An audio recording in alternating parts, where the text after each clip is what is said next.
নমস্কার, এনকেটিভি বাংলার পর্দায় রয়েছি আমি শুভেন্দু এবং আজ আইপিএল ফাইনাল। অবশেষে 18 বছরের ইতিহাসে আইপিএলের আজ কিন্তু ইতিহাস পাল্টে যাচ্ছে। নতুন চ্যাম্পিয়ন পাবে আইপিএল, ক্রিকেট প্রেমীরা সেই দিকেই তাকিয়ে রয়েছে এবং সেই নিয়ে আজকের আমাদের আলোচনা। আমার সঙ্গে রয়েছেন স্টুডিও থেকে গীতিভাই বসু, প্রাক্তন ক্রিকেটার, এবং সঙ্গে রয়েছেন অর্ণব নন্দী, প্রাক্তন ক্রিকেটার, বাংলার ক্রিকেটার। আমরা তাদের সঙ্গে আলোচনা করব। আমি তাদেরকে একেবারে এনকেটিভি বাংলার পর্দায় স্বাগত জানাই। গীতিমবাবু স্বাগত এনকেটিভি বাংলার পর্দায়, এবং অর্ণববাবু আপনাকেও স্বাগত এনকেটিভি বাংলার পর্দায়। ধন্যবাদ। অবশেষে আইপিএলের ইতিহাসে এই প্রথম নতুন কোনো চ্যাম্পিয়ন পেতে চলেছে এবং ক্রিকেট প্রেমীরা সেদিকেই তাকিয়ে রয়েছে। একদিকে যেমন বিরাট কোহলি, তার মুকুটে একের পর এক পালক রয়েছে, কিন্তু আইপিএলের ট্রফি নেই। অন্যদিকে শ্রেয়াস আইয়ার, তিনি যেমন ধারাবাহিকতার সঙ্গে কেকেআরকে গতবারে ম্যাচ জিতিয়েছেন, এবারেও কি সেই ধারাবাহিকতা বজায় রাখবেন? কি মনে হয় আপনাদের? ধারাবাহিকতার কথা বলতে গেলে হ্যাঁ, শ্রেয়াস আয়ারের এটা 3 নম্বর আইপিএল ফাইনাল। একটা হেরেছিল দিল্লিতে, দিল্লির প্রথম ক্যাপ্টেন করেছিল, তারপরে লাস্ট ইয়ার চ্যাম্পিয়ন কেকেআর, এবারে আবার ফাইনালে চ্যাম্পিয়ন হওয়ার হাতছানি। আর বিরাট কোহলিরও সেকেন্ড টাইম। তো সেয়ানে সেয়ানে লড়াই, যেটা একটু আগেই তুমি বললে যে নতুন চ্যাম্পিয়ন আমরা দেখছি, এটা তো গ্যারেন্টেড। সো ভালো খেলা দেখব, যেই চ্যাম্পিয়ন হোক ভালো লাগবে, ব্যালেন্স টিম। আবার আজকে সকালে শুনলাম যে ফিল সল্ট আবার ফেরত এসে গেছে, একটা ম্যাচ খেলেনি। আরসিবি আরও স্ট্রং হয়ে গেল, পাঞ্জাবের টিমও খুবই স্ট্রং। কোথাও না কোথাও মনে হচ্ছে ট্রফিটা বোধহয় বিরাট কোহলির হাতে উঠলে একটু বেশি ভালো লাগবে। একেবারে সেদিকে কিন্তু আমরা বিরাট ভক্তরা কিন্তু সেই তেমনটাই চাইছেন। আপনার কি মনে হয়? অবশ্যই আমি আইপিএল প্রথম যখন স্টার্ট হয় তখন আমার মনে হয়েছিল একটা কোথাও না কোথাও যে ফাইনালে কিন্তু যে দল দুটো খেলবে যারা কোনোদিন আইপিএল চ্যাম্পিয়ন হয়নি, কোনো নতুন দলের হাতে আইপিএল ট্রফিটা উঠবে, এটা আমার মনে হয়েছিল। আমি সেটা অনেক শোতেও আমি সেই জিনিসটা বলেছিলাম। তো আজকে সেটাই প্রমাণিত হলো এবং পাঞ্জাব আর আরসিবি দুজনেই যোগ্য দল হিসেবে ফাইনালে উঠেছে। এবং আমার প্রেডিকশন এটা যে বিরাট কোহলির হাতেই ট্রফিটা উঠবে। বিরাট কোহলির হাতে না, রাজত পাতিদারের হাতে আরসিবি জিতবে। কারণ আরসিবির কনসিস্টেন্সি ওভারঅল আইপিএলে খুবই ভালো। এবং পাঞ্জাবের ক্ষেত্রে কোথাও কোথাও একটা জিনিস আমরা নোটিস করেছি যে পাঞ্জাব যেমন ব্যাটিং ওয়াইজ খুব ভালো খেলেছে, কিন্তু কোথাও যেন পাঞ্জাব অনেক বেশি রানও দিয়েছে। অনেক ক্ষেত্রে পাঞ্জাবের এগেনস্টে 200 হয়েছে, 180 হয়েছে। পাঞ্জাবের বোলিংটা কিন্তু পাঞ্জাবকে ভোগাচ্ছে। যদি কোনো সময় ব্যাটিং কোলাপস করে, সেখানে কিন্তু পাঞ্জাবের ক্ষেত্রে ম্যাচে ফেরাটা একটু ডিফিকাল্ট হতে পারে। একেবারে আমি ফিরবো, তবে তার আগে আমরা একবার দেখে নেব কারা ঠিক কিভাবে ফাইনাল পর্যন্ত এগোলো। দেখুন, আহমেদাবাদের নরেন্দ্র মোদী স্টেডিয়ামে 2025 আইপিএল এর ফাইনাল, এবং ফাইনালে মুখোমুখি পাঞ্জাব কিংস ও রয়্যাল চ্যালেঞ্জার্স বেঙ্গালুরু। যেদিকে সবাই তাকিয়ে রয়েছে রীতিমতো, পাঞ্জাব কিংস ও রয়্যাল চ্যালেঞ্জার্স বেঙ্গালুরু কোনো দলই এর আগে আইপিএল কিন্তু জেতেনি, অর্থাৎ এবছর নতুন 2025-এর নতুন চ্যাম্পিয়ন পেতে চলেছে আইপিএল। গ্রুপ পর্বে 14টি ম্যাচ খেলেছে পাঞ্জাব কিংস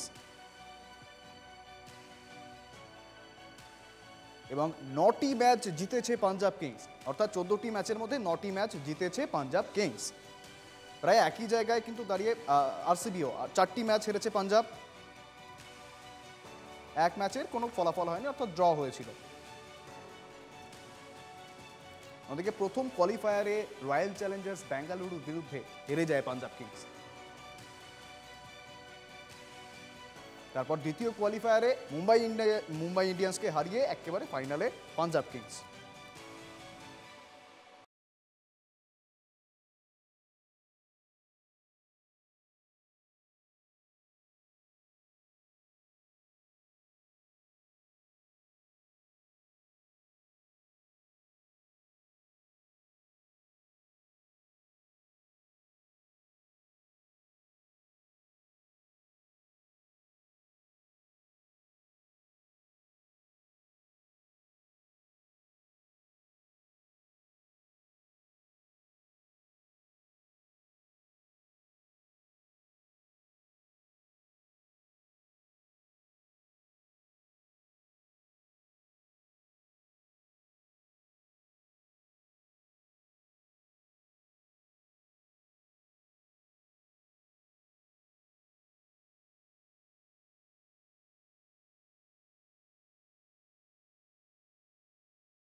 গীতিময় বসু এবং অর্ণব নন্দী, বাংলার প্রাক্তন ক্রিকেটার।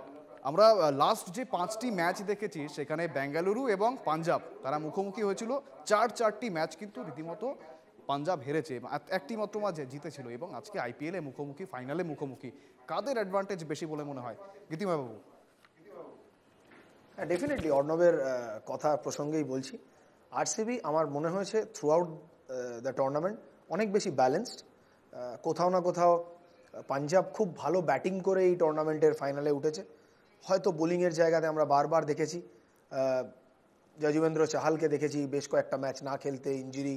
সো কনসিস্টেন্সি, ম্যাচ জেতা বা পরিসংখ্যানে যাচ্ছি না, পরিসংখ্যানে দুটো ম্যাচই একই জায়গায় আছে, 9টা জিতেছে, 4টে হেরেছে, একটা ড্র, খালি একটাই ডিফারেন্স, কোয়ালিফায়ারে আরসিবি জিতেছে। কিন্তু অর্ণব একদম ঠিক কথা বলেছে যে আরসিবি অনেক ব্যালেন্সড লাগছে। ফিল সল্ট এসে যাওয়াতে ব্যাটিংটা আরও স্ট্রং, বোলিং তো ডেফিনেটলি কনসিস্টেন্ট। একেবারে আমি একই প্রশ্ন নিয়ে যাব অর্ণব বাবুর কাছেও। অর্ণব বাবু, আপনার ঠিক কি মনে হয়? অবশ্যই বোলিং ওয়াইজ দেখতে গেলে কিন্তু আরসিবি অনেক বেটার বল করেছে। আপনি নোটিস করবেন যে হ্যাজেলউডের এই আইপিএলে হ্যাজেলউড যেরমভাবে বল করেছে, এবং তার সাথে ভুবনেশ্বর কুমার একটা এক্সপিরিয়েন্স বোলার, তার সঙ্গে কুণাল পান্ডিয়া, আমি সবথেকে সারপ্রাইজ যে কুণাল পান্ডিয়ার বোলিংটা যেরমভাবে রাজত পাতিদার ইউজ করেছে, সেটা মানে খুবই ভালো লেগেছে। এবং কুণাল পান্ডিয়ার কনসিস্টেন্স বোলিং যেটা আরসিবিকে আরও ওপরে নিয়ে গেছে। এবং আরসিবির ক্ষেত্রে ব্যাটিং ব্যাকআপ যেটা ওদের আছে, মোটামুটি 9 নম্বর পর্যন্ত আমরা ব্যাটসম্যান দেখছি, কারণ কুণাল পান্ডিয়াকেও 8 নম্বরে ব্যাট করতে দেখা গেছে। এবং প্লাস পয়েন্ট হচ্ছে জোস হ্যাজেলউডের এত ভালো ফর্ম, সেক্ষেত্রে কিন্তু আর্শদীপ সিং সেইভাবে কিন্তু এবারে দাগ কাটতে পারেনি আইপিএলে। আর যজুবেন্দ্র চাহাল ঠিকঠাক করেছে, একটা ম্যাচ তো হ্যাট্রিক, একটা ম্যাচ হ্যাট্রিক করেছে, এবং সেইখানে দাঁড়িয়ে পাঞ্জাব কিছুটা হলেও বোলিং ব্যালেন্সে আমি মনে করব যে আরসিবি এগিয়ে আছে। আর ব্যাটিংয়ের দিক থেকে কিন্তু অবশ্যই পাঞ্জাবের প্রিয়ান্স আরিয়া, প্রভ সিমরন যেরম যদি শুরুটা ভালো করে, এবং মাঝখানে শ্রেয়াস আইয়ারের এত ভালো ফর্ম, সেটা যদি একেবারে অর্ণববাবু, আমি এখানেই আসবো। শ্রেয়াস আইয়ার একেবারে দুর্দান্ত ফর্মে রয়েছেন, একথা নিয়ে কোনো সন্দেহ নেই। এবং গত ম্যাচেও আমরা দেখেছি তিনি একা সিঙ্গেল হ্যান্ডেডলি গোটা ম্যাচটা বের করে নিয়ে আসলেন। এবং বুমরার সামনে যে ম্যাচুরিটিটা তিনি দেখিয়েছেন, হেজেলউডদের সামনে কি সেই একই ম্যাচুরিটি দেখাতে পারবেন, কি মনে হয়? অবশ্যই ফাইনাল ম্যাচটা একটা সবসময় একটা যে কোনো প্রেসারের জায়গায় থাকে, কারণ ট্রফি উইনিং একটা জায়গায় থাকে, অনেক কিছু ম্যাটার করে এখানে মেন্টালিটির ওপর যে কোনো প্লেয়ারের, যতই এক্সপিরিয়েন্স প্লেয়ার হোক না কেন। তো সেক্ষেত্রে আর ব্যাটিং তো একটা বলের খেলা, তো যা কিছু হতে পারে। তো শ্রেয়াস আইয়ার, আমি চাইবো শ্রেয়াস আইয়ার এই ম্যাচটা ভালো খেলবে, কারণ সারা আইপিএলটা ভালো খেলেছে, শেষটাও যদি সে ভালোভাবে শেষ করতে পারে যে কোনো প্লেয়ারের কাছে, সেটা খুবই একটা ভালো বিষয়। কিন্তু কোথাও না কোথাও আমি আরসিবিকে এগিয়ে রাখবো, কারণ বিরাট কোহলি হাতে আমি আইপিএল ট্রফিটা দেখতে চাই। আমি গীতিময় বাবুর কাছে আসবো। গীতিময় বাবু, নরেন্দ্র মোদী স্টেডিয়াম রীতিমতো একটা হাই স্কোরিং পিচ, এবং সেক্ষেত্রে এই পিচে সবচেয়ে বেশি অ্যাডভান্টেজ কারা পাবে বলে মনে হয়? ব্যাটিং দুজনেরই ভালো, ব্যাটিং ফর্ম দুজনেরই ভালো। এখানে আমরা দেখলাম শ্রেয়াস আয়ারের পরে নেহাল ওয়াদেরা, তারপরে শশাঙ্ককে আমরা প্রথম দিকের কিছু ম্যাচে দেখেছি আউটস্ট্যান্ডিং খেলতে, লাস্ট ইয়ার তো অসাধারণ খেলেছিলই। শশাঙ্কের দিকেও আমি তাকিয়ে থাকবো, আমার মন বলছে এই ফাইনালটা শশাঙ্ক খুব ভালো খেলবে। ভালো উইকেট, রান হবে, কারণ আগের ম্যাচেই আমরা দেখলাম বড় রান হলো, চেজ হলো। ব্যাটিং দুটো টিমই ব্যালেন্সড। বারবার ওই একটা জায়গাতেই বলছি যে আলটিমেট টুর্নামেন্ট জেতায় কিন্তু বোলাররা, যতই 220, 230, 250 খেলা হোক, আলটিমেটলি যে টিম ভালো বোলিং করবে আজকে, আমার মনে হয় সেই টিমই জিতবে।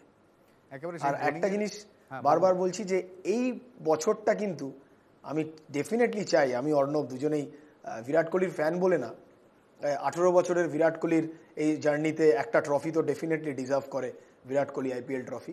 কিন্তু এই বছরটা কিন্তু শ্রেয়াস আয়ারের বছর। যে টুর্নামেন্টও খেলেছে, ডোমেস্টিক থেকে শুরু করে, ও সব টুর্নামেন্টে ট্রফি পেয়েছে। সুতরাং ওই একটা জায়গাতে কিন্তু কোথাও না কোথাও ট্রফির লাকে শ্রেয়াস আয়ার বোধহয় একটু এগিয়ে। বেশ, একেবারে সেদিকে সেটা তো সময় বলবে। তবে পাশাপাশি যেমন আপনি বলছিলেন 220, 230, সত্যি এখন আর সেই 220, 230 ইজিলি চেজেবল। তো সেক্ষেত্রে এই মাঠে কতটা রান পর্যাপ্ত বলে মনে করছেন জেতার জন্য? দেখুন, যে উইকেটে খেলা হচ্ছে সেই উইকেটে কিন্তু 200+ রান হচ্ছেই হচ্ছে নরেন্দ্র মোদী স্টেডিয়ামে। এবং বৃষ্টির ওয়েদার আছে ওখানে, আগের ম্যাচেও বৃষ্টি হয়েছিল, তো সেখানে কিন্তু পিচ কভার থাকবে। তো পিচ কভারের ক্ষেত্রে কিন্তু আমার মনে হয় এখানে টসটা ফ্যাক্টর হলেও হতে পারে, কারণ টস ফ্যাক্টরে, কারণ পিচ কভারে একটা ময়েশ্চার উইকেটের ওপর সবসময় থাকে, সেখানে শুরুতে কিন্তু রান হওয়াটা একটু চাপের থাকে। বোলারদের বল সুইং করে, বল আটকাতে পারে, একটু স্পিনারদের বল স্পিন করতে পারে। এটা পিচ কাভারের ওপর ময়েশ্চার যতটা থাকবে তার উপর ডিপেন্ড করছে। তো সেখানে কিন্তু আমার মনে হয় টসটা কিছুটা হলেও ফ্যাক্টর হতে পারে। যদি টস ফ্যাক্টর হয় তাহলে কিন্তু রান 160 থেকে 180-র মধ্যে হতে পারে। টসে জিতে মানে ঠিক কোন ডিসিশন নিলে সুবিধাজনক হবে বলে মনে হচ্ছে গীতিময় বাবু? অবশ্যই টস জিতে ফিল্ডিং করাটা উচিত। একদম সবাই তাই করছে এই রানের মাঠে, যে মাঠে প্রচুর রান হচ্ছে সে মাঠে ডেফিনেটলি সবাই আমরা দেখছি সবাই চেস করছে। আর যেটা অর্ণব বলল, বৃষ্টির ওয়েদার, প্রথম 3-4 ওভারও যদি উইকেটে একটু হেল্প পাওয়া যায় তাহলে সবাই চাইবে টসে জিতে প্রথমে ফিল্ডিং করতে। বেশ, পাশাপাশি যেটা প্রশ্ন করব, প্লেইং 11-এ কাকে কাকে রাখছেন? আমার মনে হয় সেম টিম থাকবে, টিম তো চেঞ্জ হওয়ার কথা নয়, খালি আরসিবিতে ফিল সল্ট এসছে। আর টিমের ব্যাপারে কেউ ফাইনাল ম্যাচে আর কেউ চান্স নেবে বলে মনে হয় না।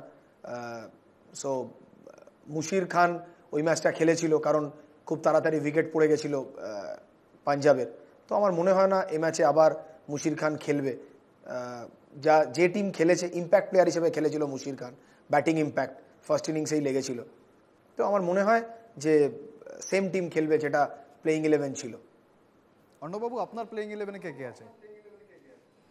না, আমার প্লেইং 11-এ সেম জিনিসই আছে, সেম প্লেয়ার, সেম টিম।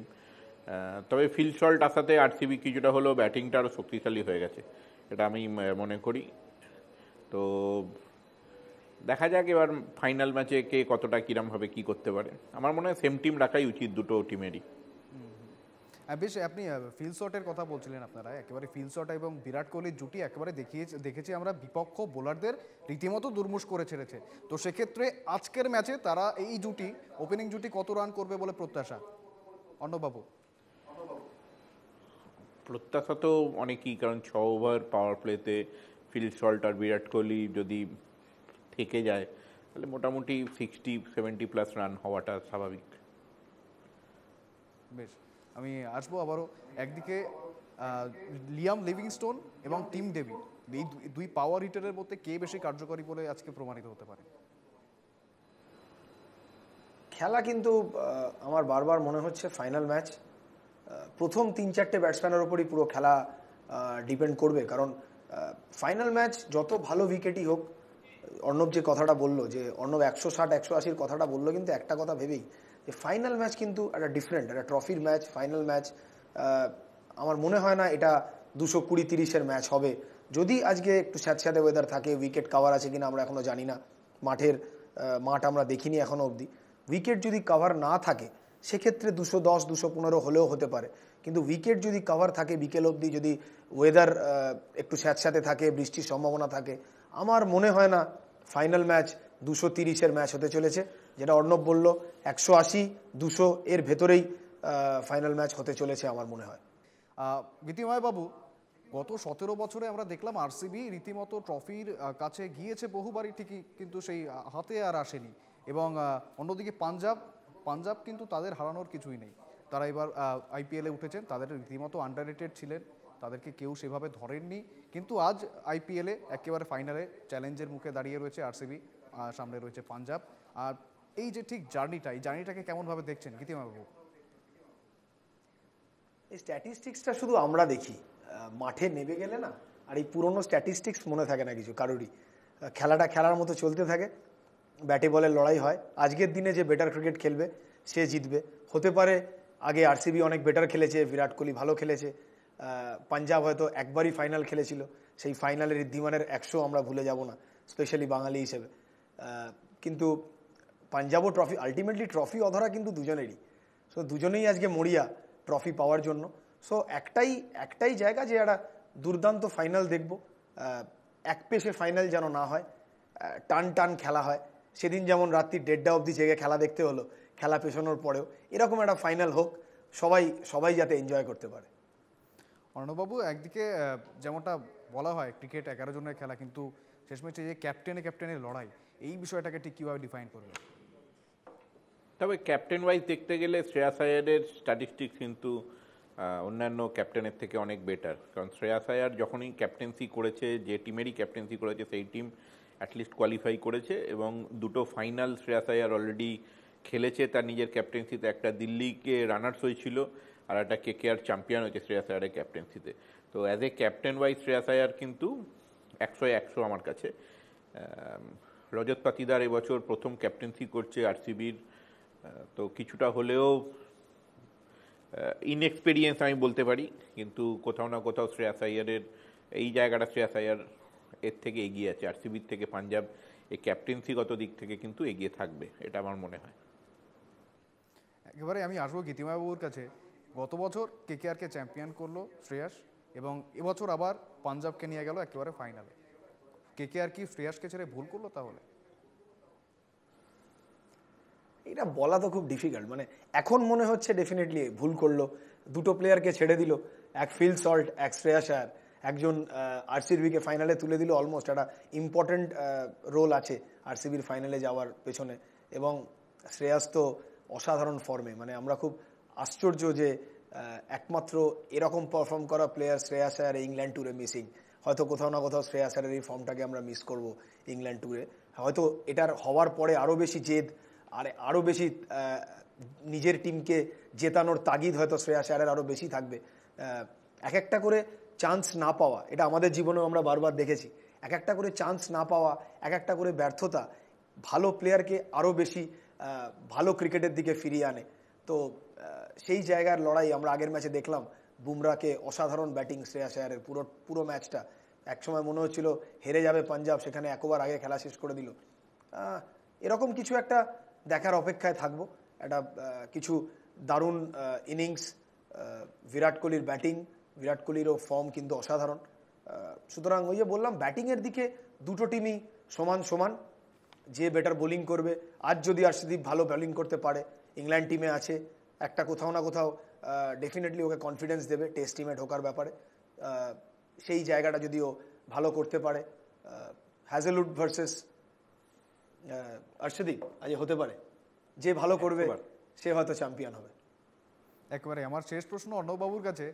একদিকে শ্রেয়াস আয়ারের ধারাবাহিকভাবে সেই ভালো পারফরমেন্স আমরা দেখছি, এবং পরপর দুটো টিমকে তিনি আইপিএলের ফাইনালে নিয়ে গেলেন, কিন্তু তারপরেও ইংল্যান্ড সফর থেকে বাদ পড়ে রইলেন। এবং এবারে যদি আইপিএলের ট্রফি হাতে তুলে নেন, তাহলে কি আবার দলে ফেরত আসার কোনো চান্সেস আছে কি মনে হচ্ছে? ওয়ানডে টি-20তে শ্রেয়াস আইয়ার বিকল্প প্লেয়ার নেই, তবে টেস্ট টিমটা হয়তো কিছুটা ক্ষেত্রে চান্স পাওয়া উচিত ছিল, কিন্তু যারা যেসব প্লেয়াররা টেস্ট টিমে চান্স পেয়েছে তাদেরকেও কিন্তু বাদ দেওয়ার মতো জায়গায় তারা কেউই ছিল না, এটা আমি মনে করি। শ্রেয়াস আইয়ার সত্যিই খুব ভালো ফর্মে আছে, কিন্তু তার আগে দেখতে হবে যে করুণ নায়ার যেরকম থ্রু আউট দ্য মানে ডোমেস্টিক টুর্নামেন্ট খেলেছে, এমনকি ইংল্যান্ড ট্যুরে গিয়েও সে 200 করলো ইন্ডিয়া এর হয়ে, তো সেটাও কিন্তু ফেলে দেওয়ার মতো নয়। করুণ নায়ার যেভাবে খেলেছে এই ডোমেস্টিক টুর্নামেন্টগুলো, রঞ্জি ট্রফি, মুস্তাক আলী আর বিজয় হাজারে ট্রফি, তো সেখানে করুণ নায়ার যোগ্য দাবিদার। শ্রেয়াস আইয়ারের আমি মনে করি যে হয়তো চান্স পাওয়া উচিত ছিল, কিন্তু একেবারেই যে চান্স পাইনি বলে একটা ধুমধুমার লেগে যাবে সেরকমও কিন্তু ব্যাপার নয়। আইপিএলেই কিন্তু খুবই সাদা বলে খুবই ভালো ফর্ম দেখিয়েছে, কিন্তু লাল বলে কিন্তু ততটা কনসিস্টেন্সি, এবছর রঞ্জি ট্রফিও যে কটা ম্যাচ খেলেছে হয়তো একটা আধটা ম্যাচ রান করেছে, কিন্তু ম্যাক্সিমাম ম্যাচেস কিন্তু সে ফেল হয়েছে।